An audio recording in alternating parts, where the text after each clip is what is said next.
I am the Tofu Golem. Please enjoy the video. In this video, I will explain why Vikings abandoned Vinland. The Norse explorers reached North America around 1000 AD, establishing temporary settlements they called Vinland.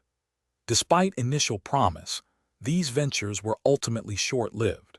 We will explore the key reasons that led to their eventual departure, including hostile encounters, immense logistical challenges, and shifting priorities back in their homelands.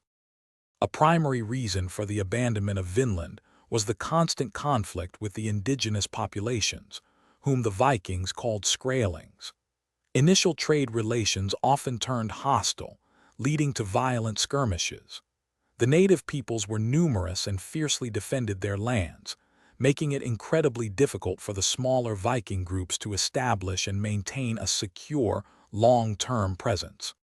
The sheer distance from their established bases in Greenland and Scandinavia posed significant logistical challenges. Resupplying and reinforcing the Vinland settlements across the vast North Atlantic was a perilous and time-consuming endeavor. With limited manpower available and a short sailing season, sustaining a distant colony proved to be an overwhelming task for the Norse.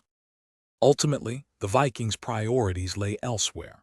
Their main efforts were directed towards consolidating power and expanding trade routes within Europe and strengthening their Greenland settlements.